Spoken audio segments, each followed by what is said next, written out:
ملک کے دیگر شہروں کی طرح ٹنڈو علیار میں موسم سرما کی آمد کے ساتھ ہی مختلف علاقوں میں لنڈا بازار سج گئے ہیں۔ شہریوں کی بڑی تعداد گرم کپڑوں کی خریداری کے لیے لنڈا بازاروں کا رخ کر رہی ہے۔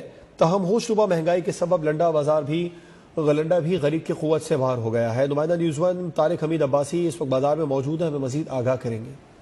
ملک کے دیگر شہروں کی طرح ضلع ٹنڈو علیار میں بھی لنڈا بازار سج چکے ہیں۔ ٹنڈو علیار شہر کے مختلف شاہراہوں پر لنڈا بازار کے اسٹالات تو سج چکے ہیں مگر خریدار موجود نہیں ہے۔ اس وقت میں ٹنڈو علیار کے ایک اسٹال پر موجود ہوں۔ آئیے یہاں پہ دکاندار اور خریداروں سے بات چیت کرتے ہیں، اس حوالے سے ان کا کیا کہنا ہے۔ پچھلے سال جو سوٹ ہمیں مل رہا تھا 100 میں 150 میں، وہ اب مل رہا ہے 300 روپے میں، 250 روپے میں مل رہا ہے۔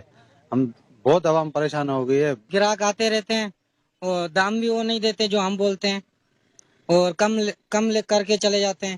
جی، آپ نے یہاں کے خریداروں کی بات سنی اور دکانداروں کی بات سنی تو ان کا یہی کہنا تھا کہ غریب آدمی جو ہے لنڈا پہنتا ہے اس کو بھی حکومت کی جانب سے دگنا اضافہ کر دیا گیا ہے۔ اب یہ حکومت جو ہے غریب کو بھی چھیننا چاہتی ہے۔ انہوں نے فوری طور پر حکومت وقت سے اپیل کی ہے، لہٰذا تفصیلات سے آگاہ کر رہے تھے، آپ کا شکریہ۔